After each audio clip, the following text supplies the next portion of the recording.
Lono, so ngayon no, ito ay patungkol kay Angelica Zambrano. So, kung sino man ang nakakilala kay Angelica Zambrano o kung sino man ang hindi pa nakapanood sa video ni Angelica Zambrano, i-search no po ito sa YouTube, sa Facebook o sa TikTok kung meron yata to, no. Pero sa YouTube sigurado ako meron ito, no, at saka sa Facebook, no. So ini-invite ko kayo na panoorin itong testimony ni Angelica Zambrano. Ito po ay patungkol sa visiting heaven and hell, no. Doon niyo po mapakinggan kung paano siya napunta doon, anong ginawa niya upang dinggin siya ng Panginoon. Ang kanyang pakiusap niya is dininig ng Panginoon, no, na makabisita sa langit, ngunit hindi lang sa langit kundi sa impyerno ang pinakita ng Panginoon, no. So panoorin niyo po itong video niya, i-search niyo po sa YouTube, no. So ito ay patungkol doon sa mga tao doon sa impyerno. Doon sa impyerno, sa first testimony niya, nakita niya doon si Selena, isang sikat na babae, si Michael Jackson. Si Selena ay isang sikat na babae, yan, singer yan. Si Michael Jackson, no, kahit sino nakakilala kay Michael Jackson. At doon din niya pinakita ang Panginoong Jesucristo kay Angelica Zambrano, kay si Pope John Paul II, isang papa, pope dito sa Roman Catholic, no, dito sa Roman Catholic yun nga, no. So kung paano sila nagtitiis, doon din ipinakita ng Panginoon nung nagtanong si Angelica Zambrano kung mayroon ba siyang relatives doon sa impyerno, nagtitiis doon. Ang sabi ng Panginoon, do not be afraid, I am with you. So pinakita sa kanya, no, ang kanyang lola, no, ang kanyang lola, mahal niyang lola. Doon nagtitiis ang kanyang lola. Tinanong niya ang Panginoong Jesucristo kung bakit napunta ang kanyang lola doon. Napunta doon kasi nga sa kasalanan na hindi pagpapatawad sa kapwa niya. So kasalanan ng iba na hindi pagpapatawad. Ang kasulatan mismo nagsasabi noon na kailangan magpatawad ka sa nagkasala ng iba. Nagkasala, halimbawa yung kapwa mo nagkasala sa'yo, kailangan magpapatawad ka. Kung hindi ka magpapatawad sa kasalanan ng iba, ay hindi ka rin mapapatawad ng ating Panginoon. Andoon din yun sa parables, no, na patungkol doon sa utang, no, patungkol doon sa utang. Doon niya nakita ang kanyang lola, no. So patungkol naman kay Selena, isa itong sikat na singer. Ito yung isa sa mga sikat na kanta ni si Selena is ito yung Dreaming of You, no.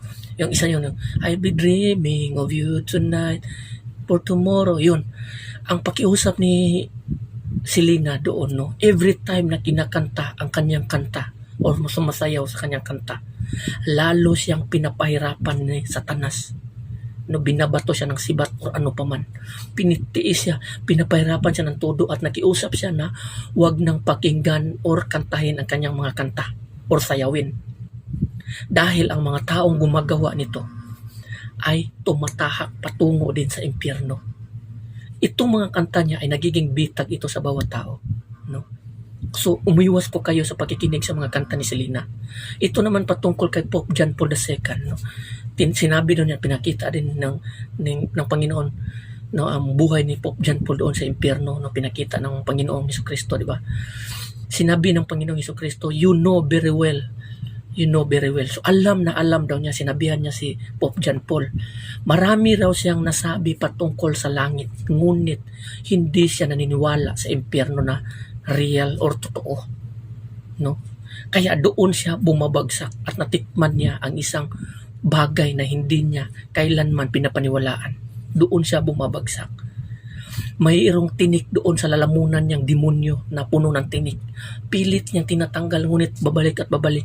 Labis ang kanyang pagtitiis dahil sa kanyang nagawa, dahil doon sa demonyo na yon.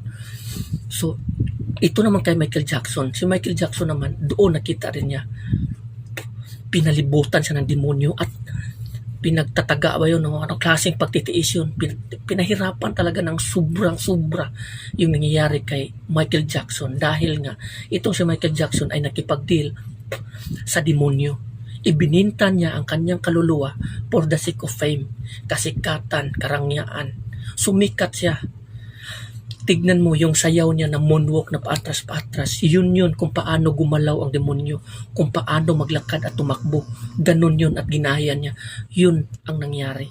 So kahit sinong manonood, ang sabi ng Panginoon, kung kahit sinong manonood or makikinig or kumakanta or sumasayaw sa mga kanta ni Michael Jackson, ay doon din tatahak sa impyerno. So iwasan nyo po ito kasi yung nagmamayari ng mga kanta niyan is demon at yung kumakanta niyan andoon pinahirapan na ni Satanas ng sobra dahil sa kasalanang makamundo. Ibininta niya ang kanyang kaluluwa for the sake of fame. Sikat na sikat siya ngayon. Maraming tao ang hindi nakakaalam tungkol sa nangyayari niya ngayon. No? So, patungkol naman dito sa second testimony, nakikita niya rin doon. No, patungkol pa rin yun kay, kay Michael Jackson at pinakita ng Panginoon kung gaano karami o kadaming mga celebrities andoon sa impyerno. Nagtitiis. Ang sabi ng Panginoon, kung ano ang ginagawa ng mga tao sa lupa, they continue to do in this place. Doon sa impyerno. Full of celebrities and entertainers ang impyerno. Ang sabi ng ating Panginoon patungkol kay Angelica Zambrano. Doon umaawit sila, kumakanta at sumasayaw habang sila ay nasusunog. Grabe ang kanilang pighati at pagtitiis. Dahil dito, kasi itong mga entertainers kasi, they are working with Satan. They are working with the world. They are worldly. No? So mag-ingat kayo sa mga taong gumagawa nito. No? So patungkol naman doon sa third testimony, nakita niya din doon yung mga taong Kristiyano. May isang tao doon na isang musician sa church. Hindi siya kailanman nanalangin sa Panginoon. Ang tangi niyang ginagawa, nagpupuri siya sa Panginoon.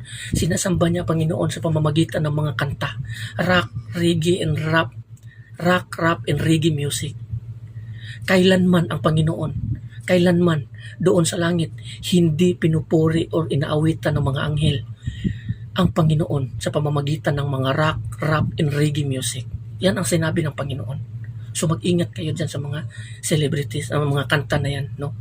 No, so tinanong siya ni Angelica, ilang taon ka na dito? Sa 3 years? 3 taon siya doon nung binisita, nung nabisit niya yung impyerno. Tinanong siya. Doon siya bumabagsak, sinusunog siya, nagtitiis siya. Doon sa may mga noon niya, mayroon siyang marka na 666. Andoon din ang isang pastor na, Father, please help me, please forgive me, ganun. Nagkasala siya doon. Kung ano man yung kasalanan niya is yung mga tithes and offering, ninanakaw niya, yung mga iba din, sexual immorality and adultery. Marami din doon ng mga Kristiyano na bumabagsak.